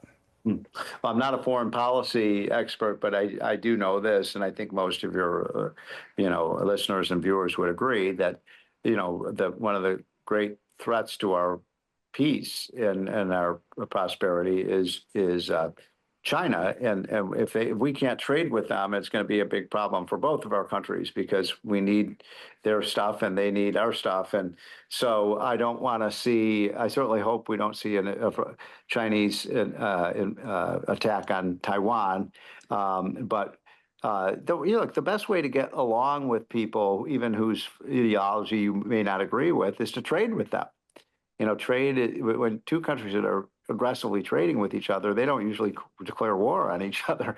And so it's a way to, that's why what Trump is doing right now is promoting peace and prosperity. And that's a really beautiful combination. So Venezuela, it's just seems to be something that is simmering and maybe reaching a boiling point. Every day it seems like we become more aggressive towards Venezuela. I know we're talking economics and not foreign policy, but it's hard to decouple the two. What do you think about seizing oil tankers and blowing up presumably drug boats in the Atlantic and Caribbean? Well, I am not an expert on the foreign policy. I'm praying that Venezuela turns their economy around. Venezuela should be a rich country. My God, they have huge amounts of oil and other assets in that country. And it was just like Argentina. Argentina was one of the richest countries in the world, just 100 years ago. And then they brought in the Peronistas and they socialized the economy and it fell and it just is starting to rebuild itself now. So look, Milton Friedman taught me this very important lesson. He used to say this all the time, that, the most important lesson of the last 100 years, that is the 20th century, was that communism and socialism and all these other isms are a failure and capitalism is a success. And yet he used to get angry at me towards the end of his life. He'd say, and yet, you young people, you think that even though all the evidence shows clearly that, communism doesn't work and socialism doesn't work, we're still electing communists and socialists in this country. It's like they've never opened up a history book. So you spend a fair amount of time at the White House, right? I wouldn't say a fair amount of time, but I've been over there several times with President Trump. Have you been over there recently, since I saw you in Palm Beach, for instance? No, I think the last time I was there was about 2 months ago. Oh, okay. Well, I was hoping to get a little inside baseball because Susie Wiles made a lot of noise this week when she said that Trump had an alcoholic personality, JD was a conspiratorialist, and Pam Bondi whiffed on the Epstein files. And I was just wondering if you'd like to share any insights on what's going on there. That just seemed bizarro to me, partly because I think she got an unfair deal out of the Vanity Fair reporter that probably took some of her statements out of context and didn't treat her fairly. But Susie Wiles is not new to this game. You would think that she would know better and be more careful. Any thoughts you'd want to share? I love Susie Wiles. I think she's a great American hero. And I think, if it weren't for Susie Wiles, we'd be talking about President Kamala Harris potentially right now. And so she That's ran a very good point. I can't argue with that at all. So she's a hero of mine, and she's always been good to me, and I think she's super smart, a great student of policy and politics. Trump needs her. I just had dinner with her a few weeks ago. I was sort of surprised by this story that appeared in Vanity Fair. I don't know what the rules were, but I think she's going to survive this, and I think Trump needs her as his political advisor. And she's run a great White House for him, too. I mean, think of all the accomplishments that have been made this year. I mean, it's unbelievable. This is the most productive president in modern history. And I don't think so. I hope that Susie is still on the team, and I hope she's not leaving. Well, both the president and the vice president doubled down on their support of her. Good. Oh, that's good to hear. She wasn't there just for this year. She was with Trump for the last 5 years, actually. That's right. She was at Mar-a-Lago in the darkest days of Donald Trump's public life, probably.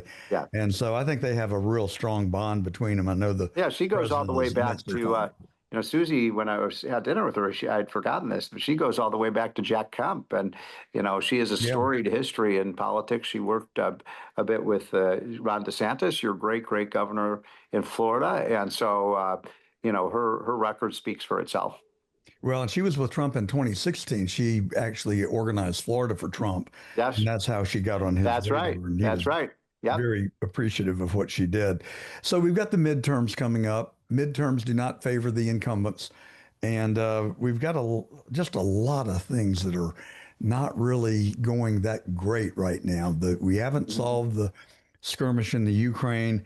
China is being aggressive towards Taiwan. We're looking at Venezuela. I just wonder if those are linked somehow.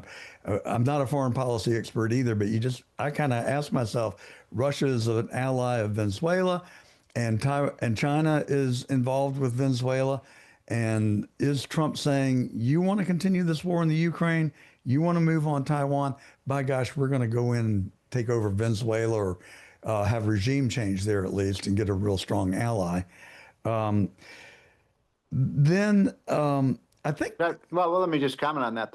Look, this is the Monroe Doctrine that, it goes back 200 years that, we're not letting these foreign influences into the Americas. And Venezuela, look, I think Venezuela's government will topple.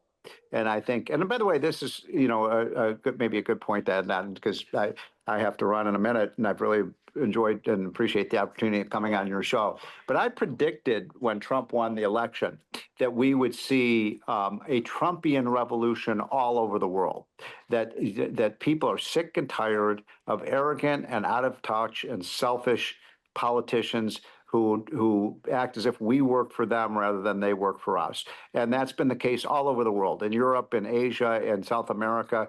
And Trump basically said, no, I work for the people. I stand for the people. And the politicians who've driven our economies into the ground, we're going to get rid of them. And he has done that. And I think the rest of the world is seeing what Trump has done. When I say the rest of the world, I'm not talking about the political class. I'm talking about the working class, the people.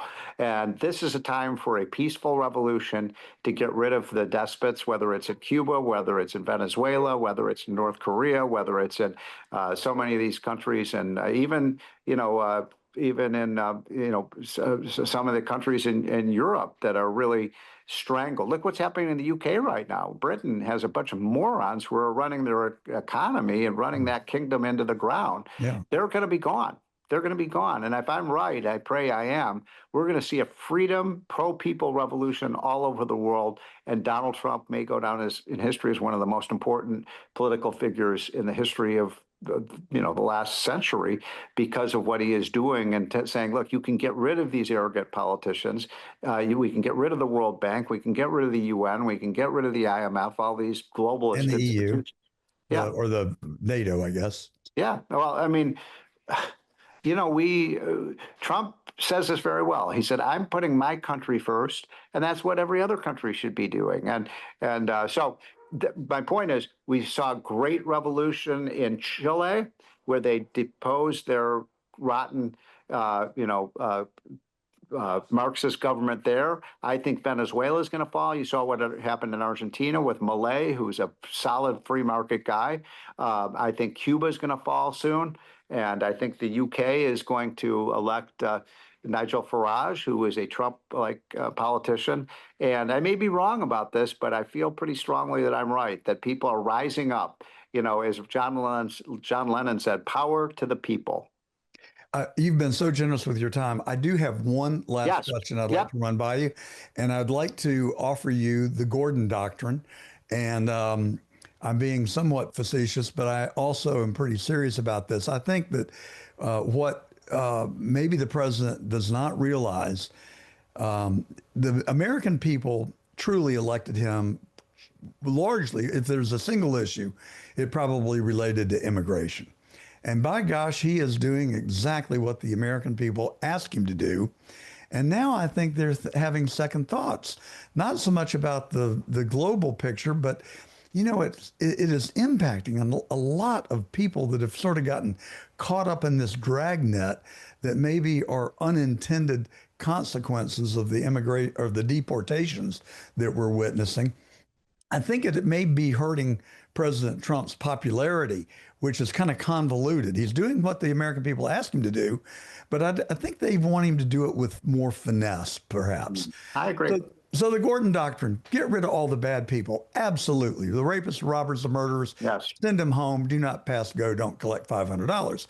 But then could we turn these, Anthony, I see our Zoom is about to run out. Can you extend it or do something so we don't lose Steve?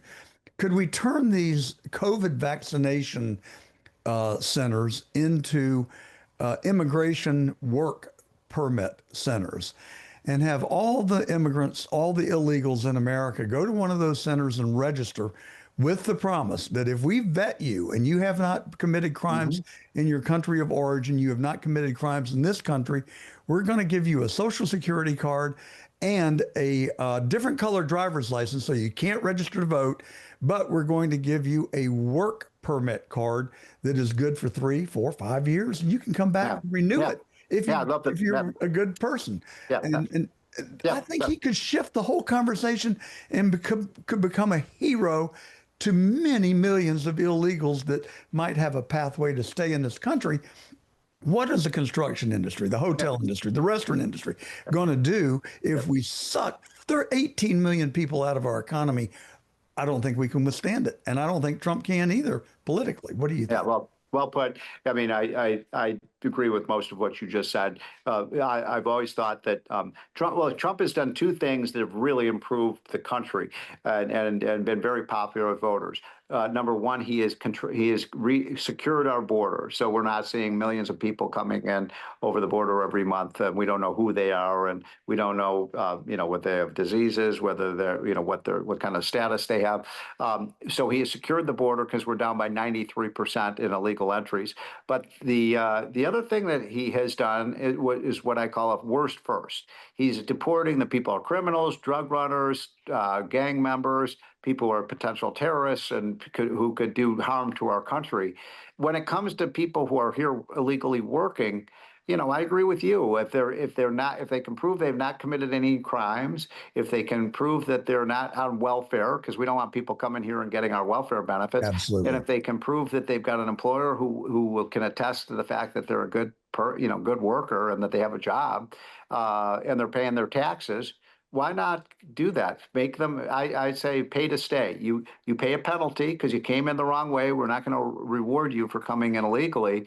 And you're going to be punished. And your punishment is you have lost the right to become a United States citizen because you did not come in the right way.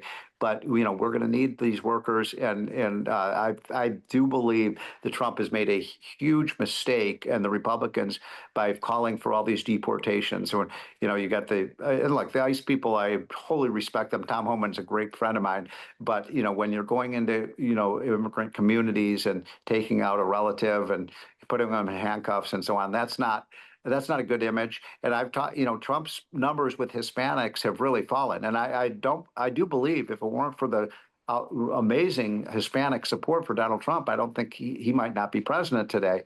But now that support is dropping very rapidly. In fact, I'm sitting here at my desk and I just got this book from Maria Salazar, who's a Republican congresswoman she is from the Miami area. Yeah, and I know her.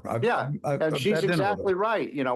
We want, and she said, my constituents are saying, well, wait a minute, this isn't what I voted for. I voted for economic opportunity and freedom, and so let's do that. And if we do, I think the Republicans will win in the midterm elections, and the Democrats will be sent home. Well, I'm going to write you a one-page executive summary on the Gordon Doctrine, and maybe you'll take it to the president, and we can use that as a way to turn the tables on the Democrats. Right. They gave us lemons, we'll turn it into lemonade, and they'll regret that their strategy failed. Stephen Moore, thank you so much. Thank you very much. For your generosity of time and your phenomenal knowledge. It was just such an honor to be able to get to know you and meet you personally, and your willingness to come on The Truth today is really appreciated. It was a great Christmas present, and I wish you and Ann and your family a Merry Christmas. You too. A happy, prosperous New Year. Thank you. Bye. And that is The Truth.